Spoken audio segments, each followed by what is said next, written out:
Hello বন্ধুরা, কখনো এমন স্বপ্ন দেখেছো যা দিনের পর দিন তোমাকে তাড়া করে বেড়ায়? এখন ভাবো তো, যদি সেই স্বপ্নের পুরুষ বাস্তবে এক জিন হয় যে তোমাকে তার স্ত্রী দাবি করে, তোমার গর্ভে তার সন্তান দিতে চায়, আর এক সময় তোমার বাস্তব জীবনকেই ধ্বংস করে দেয়। আজ আমরা বলবো এক মহিলার সত্যিকারের গল্প, যার জীবনে ঘুম আর জেগে থাকা দুটোই এক অভিশাপে পরিণত হয়েছিল।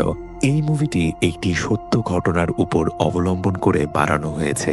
যে মহিলার সাথে এই ঘটনা ঘটে সে নিজেই একটি পডকাস্টে এসব বলেছিলেন, যা এই ভিডিওর শেষের দিকে তোমরা দেখতে পাবে। এই দুর্দান্ত ইন্দোনেশিয়ান হরর মুভির নাম হচ্ছে পেঙ্গান্তিন সেতান, অর্থাৎ শয়তানের বউ। তো চলো আর দেরি না করে মূল গল্প শুরু করা যাক। গল্পে শুরু হয় একটি পডকাস্ট ভয়েস ওভারের মাধ্যমে, যেখানে ইচা তার জীবনের একটি অদ্ভুত গল্প বলছে। সে জানাচ্ছে সে বারবারই একই স্বপ্ন দেখে। সেই স্বপ্নে সে একটি বাড়ির দিকে হেঁটে যায়, যে বাড়িটি সে বাস্তবে কখনোই দেখেনি। বাড়ির ভেতরে ঢোকার পর সে দেখে চারপাশে সাদা ফুল ফুটে আছে। সেখানে তার দেখা হয় অত্যন্ত আকর্ষণীয় এক পুরুষের সাথে। স্বপ্নেই ইচা ও সেই পুরুষ স্বেচ্ছায় একে অপরের কাছাকাছি আসে। তবে বাস্তবে আমরা দেখি ইচার বাড়িতে এক রহস্যময় ডিমন বা অপদেবতা প্রবেশ করেছে। সেই ডিমন স্বপ্নে যা ঘটে বাস্তবেও তাই ঘটায়, যেমনটা ইচা অনুভব করছিল। এই বাস্তবতা ইঙ্গিত দেয় যে ইচার উপর কোনো অশুভ শক্তির নজর রয়েছে, যা তার স্বপ্নগুলোকে জীবন্ত করে তুলেছে।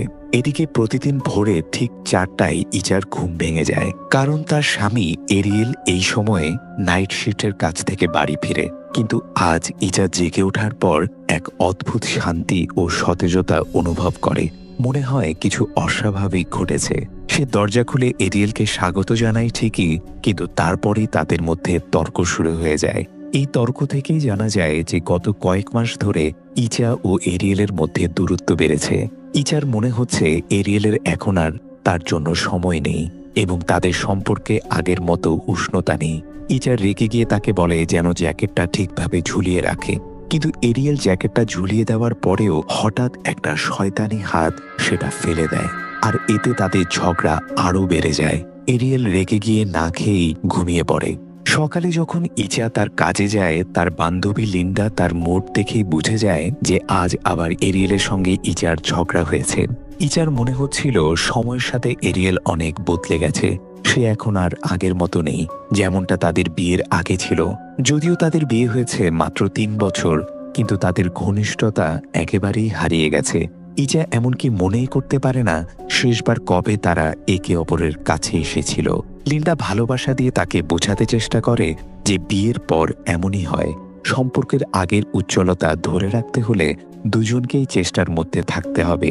লিন্ডা তাকে পরামর্শ দেয় আজ রাতে বাড়ি গিয়ে নিজেকে সুন্দর করে প্রস্তুত করতে এবং এরিয়েলের জন্য কিছু স্পেশাল করে তাকে সারপ্রাইজ দিতে, যাতে তারা আবার একে অপরের কাছে আসতে পারে এবং তাদের যেন এই মনোমালিন্য শেষ হয়। অন্যদিকে একই রাতে এরিয়েলের সিনিয়র তাকেও একই পরামর্শ দেয়। সে বলে, যখনই তুমি বাড়ি যাবে ইচার সাথে মন খুলে কথা বলো, ওর সঙ্গে কিছু সময় কাটাও, ওকে আবার তোমার ভালোবাসা অনুভব করাও। এরিয়েল তার সিনিয়রের কথা একদম ঠিক মনে করে। হয়তো দুজনের পক্ষ থেকেই একই ধরনের চিন্তা এখন তাদের সম্পর্কে আবার জোড়া লাগানোর পথে নিয়ে যাচ্ছিল। ওভারটাইম শেষ করে এরিয়েল যখন বাড়ি ফিরে, তখন দেখে ইচা সুন্দরভাবে প্রস্তুত হয়ে তার জন্য অপেক্ষা করছে। ইচা আজ এরিয়েলের সঙ্গে খুব ভালো ব্যবহার করে এবং খুব তাড়াতাড়ি তারা একে অপরের কাছে চলে আসে। কিন্তু যখন তারা ঘনিষ্ঠ হচ্ছিল, তখন দেখা যায় সেই ডিমনটিকে, যে ওই মুহূর্তেও ইচার সঙ্গে ছিল। যখন ইচা ঘুমিয়ে পড়ে, তখন তার নাভির উপর একটি সাদা ফুল দেখা যায় এবং দেখা যায় সেই একই লোকটিকে, যে তাকে বলে তুমি কখনোই এই বাড়ি থেকে বাইরে যেতে পারবে না। এই কথা শোনার সাথে সাথেই ইচার ঘুম ভেঙে যায়। সে যখন বিছানার দিকে তাকায়, দেখে এরিয়েল নেই এবং সেখানে সেই একই সাদা ফুল পড়ে আছে, যেটা স্বপ্নে সেই লোক তার নাভির উপর রেখেছিল। এটা দেখে ইচা খুবই চমকে যায়।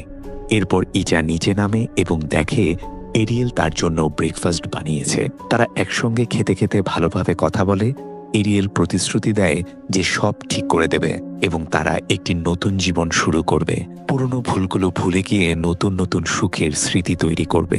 ইজাও এতে খুশি হয়। আজ ইজার কাজ থেকে ফিরতে একটু দেরি হবে, কারণ তাকে তার ছোট বোন এমার সঙ্গে দেখা করতে যেতে হবে।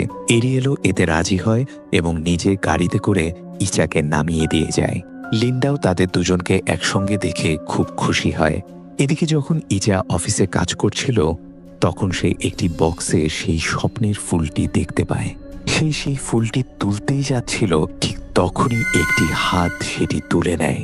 এরপর হঠাৎ ইচার সামনে সেই স্বপ্নের পুরুষটি হাজির হয়। সে ইচার দিকে এগিয়ে আসে, কিন্তু হঠাৎ ইচা তার প্রতিচ্ছবি আয়নায় দেখে ভয় পেয়ে যায়, কারণ আয়নায় স্পষ্ট দেখা যাচ্ছিল সে একজন মানুষ নয়, বরং এক ডিমন। তখনই সে তার আসল রূপ দেখায়, যা দেখে ইচা ভয়ে কাঁপতে থাকে। সম্ভবত এই ডিমনটি ইচা ও এরিয়েলের ঘনিষ্ঠতা একেবারেই মেনে নিতে পারছিল না। এই দৃশ্য দেখে ইচার বমি চলে আসে। সে বাথরুমে যায় বমি করতে। এদিকে লিন্ডা তার শারীরিক অবস্থা খারাপ দেখে বাথরুমে আসে, কিন্তু ইচা কিছু না বলেই বাইরে চলে যায়। এরপর লিন্ডা যখন বেসিনের দিকে তাকায়, তখন সে দেখে ইচার বমির মধ্যে রক্ত আর কৃমি ছিল। এটা দেখে লিন্ডা ভীষণ ঘাবড়ে যায়। এরপর রাতে ইচা একটি ক্যাফেতে গিয়ে তার ছোট বোন এমার সঙ্গে দেখা করে। এমার কথাবার্তা থেকে জানা যায় যে ইচার গর্ভধারণে সমস্যা হচ্ছে এবং এই কারণেই সে তার মা বাবার সঙ্গে দেখা করতে যায় না, কারণ তার পিতামাতা শুধুই চায় ইচা যেন তাড়াতাড়ি একটি বাচ্চা নেয়। ঠিক তখনই ইচার আবার বমি বমি ভাব হয়। এদিকে এরিয়েল তার ডিউটির সময় দেখে ইচা কোথাও হেঁটে যাচ্ছে। সে তখন ইচার নাম ধরে ডেকে তার পেছনে দৌড়ায়। সে দেখে ইচার পেট ফুলে গেছে, মানে সে গর্ভবতী। হঠাৎ করে ইচার লেবার পেন শুরু হয়। এরিয়েলের কিছু বোঝার আগেই হঠাৎ করে ইচার দেহ থেকে একটি বাচ্চা মাটিতে পড়ে যায়, আর ইচা এক ভয়ানক ভঙ্গিতে এরিয়েলের দিকে তাকিয়ে হাসতে থাকে। সেই শয়তান বাচ্চাটি হামাগুড়ি দিয়ে এরিয়েলের দিকে এগিয়ে আসতে থাকে, যেটা দেখে এরিয়েল ভয়ে দৌড়ে পালায়। কিন্তু যখন সে তার সিনিয়রকে সঙ্গে নিয়ে আবার ফিরে আসে, তখন সেখানে আর কেউই থাকে না। বাড়ি ফিরে ইচা এরিয়েলের সঙ্গে স্বাভাবিকভাবে কথা বলছিল, কিন্তু এরিয়েলের মন থেকে ইচার সেই ভয়ানক মুখচ্ছবি কিছুতেই মুছে যাচ্ছিল না। এরপর যখন সে জানতে পারে যে ইচার শরীর ভালো নেই এবং তার কোমরে প্রচণ্ড ব্যথা, তখন সে মালিশওয়ালিকে ডাকার কথা বলে ঘুমাতে চলে যায়। পরদিন সকালে মালিশওয়ালি এলে ইচার লক্ষণ ও পেট দেখে বলে যে সম্ভবত ইচা 3 মাসের গর্ভবতী। এটা শুনে ইচা খুশি হয়ে যায়, কিন্তু এরিয়েলের মুখে স্পষ্ট চিন্তার ছাপ দেখা যায়। ইচার সামনে সে স্বাভাবিক ব্যবহার করলেও ভিতরে ভিতরে সে খুব অস্থির ছিল। অফিসে যাওয়ার পর ইচা সবার সঙ্গে তার প্রেগনেন্সির খবর খুশি মনে শেয়ার করে, আর সবাই এতে খুশিও হয়। ইচা ওয়াশরুমে গিয়ে তার ছোট বোন এমাকে একটি ছবি তুলে পাঠায়। ঠিক তখনই লিন্ডা আসে, যিনি ইচার জন্য চিন্তিত ছিল। সে বলে, গতকাল তোমার বমিতে রক্ত এবং পোকা দেখেছিলাম, যা মোটেও ভালো লক্ষণ নয়। কিন্তু ইচার মনে হচ্ছিল লিন্ডা তার প্রেগনেন্সি নিয়ে খুশি নয়, তাই সে কিছু না বলেই সেখান থেকে চলে যায়। রাতে এরিয়েল তার সিনিয়রের সঙ্গে কথা বলছিল। সে জানায় তার ঠিক মনে আছে শেষবার সে ইচার সঙ্গে 6 মাস আগে ঘনিষ্ঠ হয়েছিল, যখন তারা চেষ্টা করেছিল সন্তান নেবার, কিন্তু তখনও ইচা কনসিভ করতে পারেনি। আর এখন মাত্র 2 দিন আগে তারা আবার কাছাকাছি এসেছিল। তাহলে ইচা কিভাবে 3 মাসের গর্ভবতী হয়? এরিয়েলের মনে সন্দেহ জন্মায় যে ইচা হয়তো তার সাথে প্রতারণা করছে। এই কারণে এরিয়েলের সিনিয়র তাকে পরামর্শ দেয় যে সে যেন এই বিষয়ে সরাসরি ইচার সঙ্গে কথা বলে। এরিয়েল যখন বাড়ি ফিরে, তখন সে পুরো প্রস্তুত ছিল ইচার সঙ্গে কথা বলার জন্যে। কিন্তু বিল্ডিংয়ের পার্কিংয়ে সে একটি গাড়ি থেকে একটি শিশুর কান্নার আওয়াজ শুনতে পায়। গাড়িটি ভালোভাবে চেক করার পর সে দেখতে পায় সেখানে একটি শয়তানের মতো শিশু আছে, যে তাকে হন্ট করতে শুরু করে। এটা দেখে এরিয়েল সঙ্গে সঙ্গে সেখান থেকে পালিয়ে যায়, আর তখনই দেখা যায় সেই ডিমন শিশুটিকে কোলে তুলে নিয়েছে। বাড়ি ফিরে এসে সন্দেহে এরিয়েল ইচার ফোন চেক করে, যেখানে সে ড্যানি নামের এক ছেলের সঙ্গে চ্যাট করতে দেখতে পায়।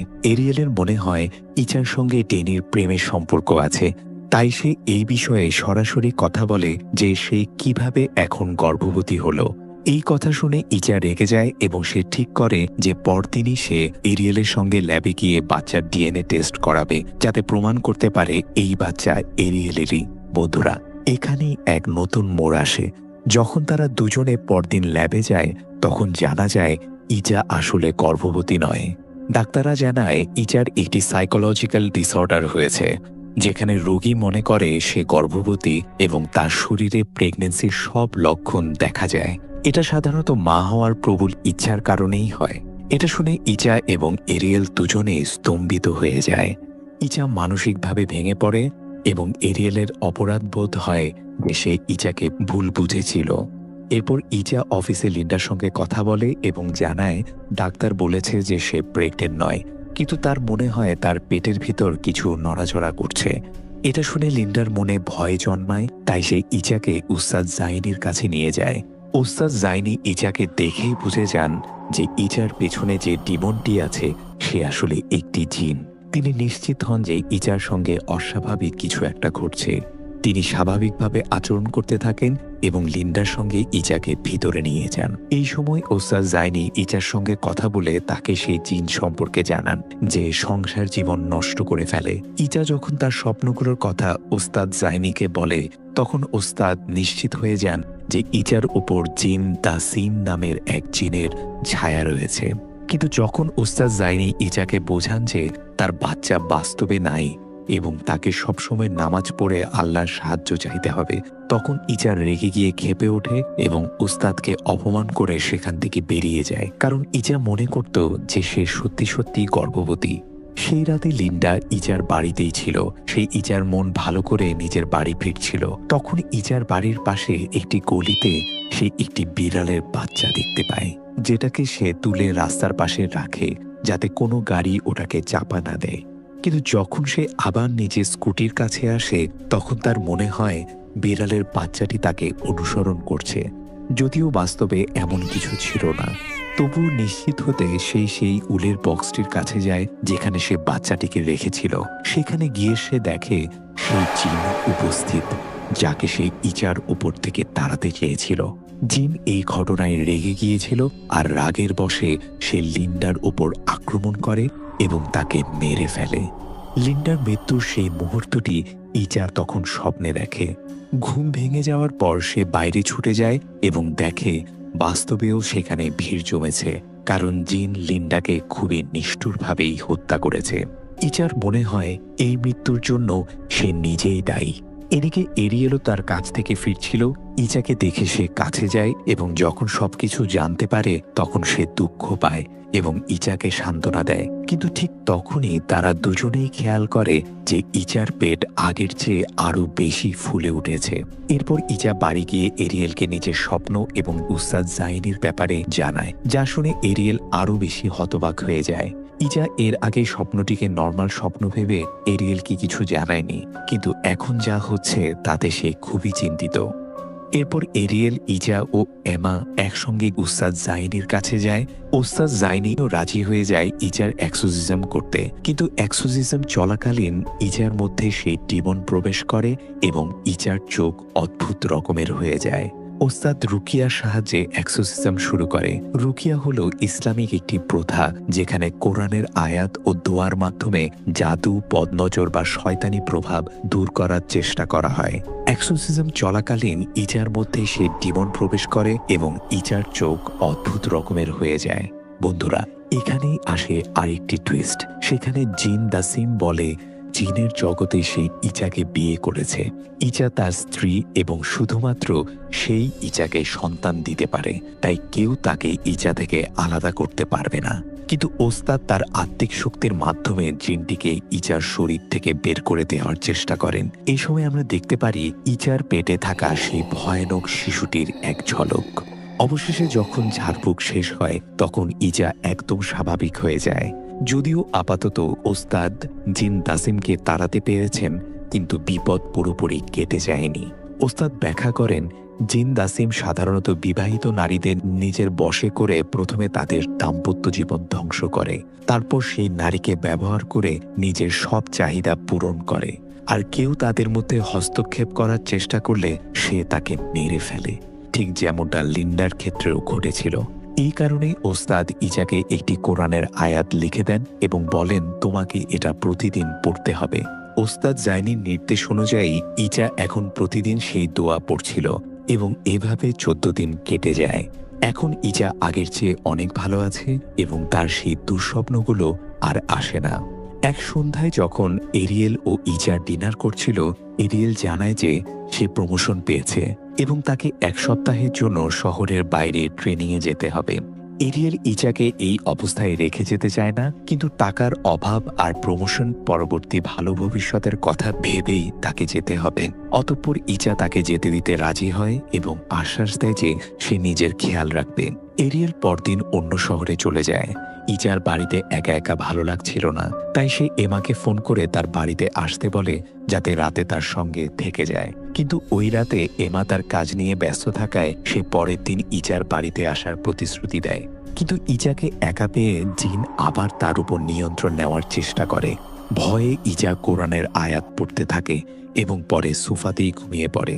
পরদিন অফিসে ইজা যখন কাজ করছিল তখন সে দেখতে পায় তার সহকর্মীরা অদ্ভুত আচরণ করছে। পোজেসড অবস্থায় তারা বলতে থাকে তুমি তার থেকে দূরে যেতে পারবে না। এই কথা থেকে বোঝা যায় সেই জিন আবার ফিরে এসেছে। ভয়ে ইজা নিজেকে একটি রুমে বন্ধ করে ফেলে, কিন্তু সহকর্মীরা এখনো সেই একই কথা বলেই যাচ্ছিল। রাতে ইজা এমাকে ডেকে নিয়ে পুরো ঘটনা খুলে বলে এবং এরিয়েলকেও সব জানিয়ে দেয়। এটা জানার পর এরিয়েল তৎক্ষণাৎ বাড়ির উদ্দেশ্যে রওনা হয়। সে কয়েক ঘন্টার মধ্যে বাড়ি পৌঁছে যাবে, কিন্তু ততক্ষণে সে এমাকে ফোন করে সতর্ক করে যে কোনো অবস্থাতেই ইজাকে ঘুমাতে দেওয়া যাবে না, কারণ আগেরবার যখন লিন্ডা ছিল এবং ইজা ঘুমিয়ে পড়েছিল তখন লিন্ডার মৃত্যু হয়। এমা এবার ইজার সঙ্গে মনোযোগ দিয়ে কথা বলা শুরু করে। দুজনেই অনেক ভয় পাচ্ছিল। এমা তার বয়ফ্রেন্ডের কথা বলছিল, ইজা সব শুনছিল, কিন্তু কথা বলতে বলতে হঠাৎ করে তার প্রচণ্ড ঘুম পেয়ে যায়, যা সে কোনোভাবেই কন্ট্রোল করতে পারছিল না এবং সে ঘুমিয়ে পড়ে। এমা তাকে জাগানোর চেষ্টা করে, কিন্তু ইজার চোখ আর খোলে না। আর ইজা ঘুমিয়ে পড়া মাত্রই জিন দাসিম এমার উপর আক্রমণ করে। সে এমাকে তুলে বাইরে ছুঁড়ে ফেলে দেয় এবং ঘরের দরজা বন্ধ করে দেয়। এতে এমা অজ্ঞান হয়ে পড়ে। তারপর জিনটি ইজার পাশে এসে শুয়ে পড়ে এবং তার পেটে আবার সেই শয়তানি সন্তানের বীজ ঢুকিয়ে দেয়। ইজা যখন ঘুম থেকে জাগে দেখে তার পেট আবার ফুলে গেছে। সে বুঝে যায় যে আবারও তার সঙ্গে কি হয়েছে। সে নিজের শরীর থেকে এই শিশুকে বের করে দিতে চেষ্টা করে। সে রেগে গিয়ে নিজের পেটে আঘাত করতে শুরু করে, কিন্তু এতে কোনো ফল হয় না।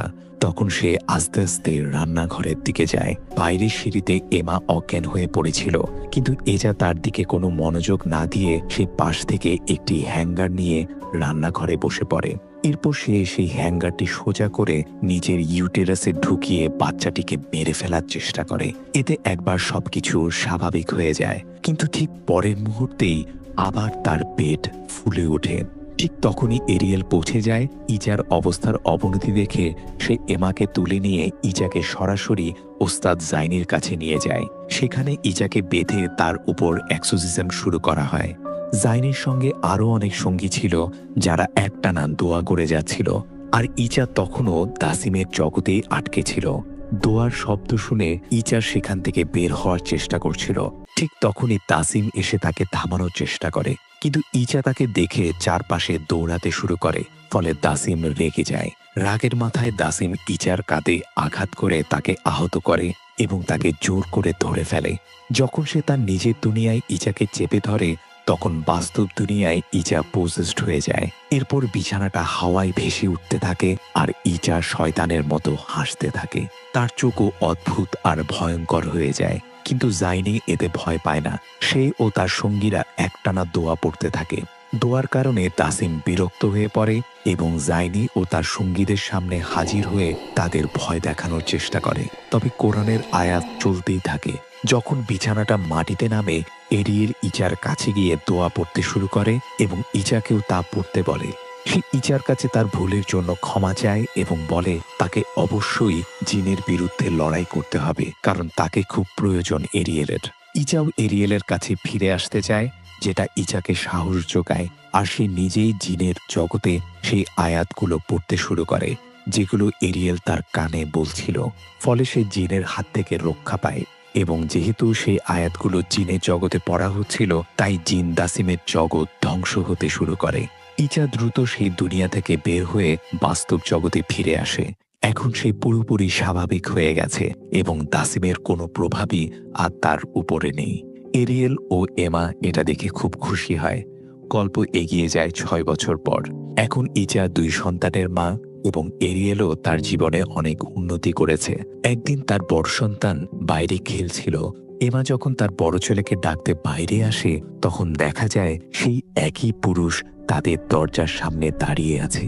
আর সেখানেই সিনেমাটি শেষ হয়ে যায়। তাহলে বন্ধুরা, কিন্তু বাস্তবেও কি এমন কিছু ঘটেছিল? চলুন এবার আসল গল্পটা শুনি। বাস্তব জীবনে ইচা সেই একই স্বপ্ন 13 বছর ধরে দেখে আসছিল। তখন তার একটি বয়ফ্রেন্ড ছিল। বিয়ের পরও সে সেই স্বপ্ন দেখে যাচ্ছিল, যেখানে সে একটি বিশাল বাড়ি ও একটি অতি সুদর্শন পুরুষকে দেখত, যার কোনো তুলনা ছিল না। এই জিন তার দাম্পত্য জীবনে প্রভাব ফেলতে শুরু করে। মহিলাটি তার স্বামীর সঙ্গে রুডলি কথা বলতে শুরু করে এবং আলাদা ঘরে ঘুমাতে শুরু করে, যাতে স্বপ্নে সেই সুদর্শন পুরুষের সঙ্গে দেখা করতে পারে। পরে তার উপর এক্সোরসিজম করা হয়, যেখানে সে ভীষণভাবে কাঁদতে থাকে। একসময় এমন হয় যে সে এটাকে ছাড়তে পারছিল না। তখন তাকে বলা হয়, যদি তুমি এটিকে ছেড়ে না দাও, তাহলে সেই জিন তোমার সঙ্গে আরো গভীরভাবে জুড়ে যাবে। তখন ইচা জানতে পারে সে ডেভিলস ব্রাইড হয়ে গেছে, অর্থাৎ শয়তানের বউ, এবং সেই জিন তাকে সত্যিকারের ভালোবাসে। যতদিন না ইচা তার সন্তানের মা হয়ে যায়, সে ভালোবাসতেই থাকবে। যেমনটা সিনেমায় দেখানো হয় যে ইচার গর্ভবতী হতে সমস্যা হচ্ছিল, বাস্তবেও তেমনি ইচার প্রথম সন্তান ছিল, কিন্তু দ্বিতীয় সন্তান নিতে সমস্যা হচ্ছিল। এই ছিল ইচার সত্যিকারের কাহিনী, যা আমরা এই ভিডিওর মাধ্যমে দেখলাম। তা আশা করি তোমাদের এই গল্পটি খুব ভালো লেগেছে। যদি আমার ভিডিও এক্সপ্লেনেশন ভালো লেগে থাকে, তাহলে অবশ্যই লাইক করো, শেয়ার করো এবং আমাদের চ্যানেলটি সাবস্ক্রাইব করে আমাদের পাশেই থাকো, কারণ আমরাই একমাত্র এই ধরনের ইন্টারেস্টিং ভিডিও নিয়ে আসি। ধন্যবাদ।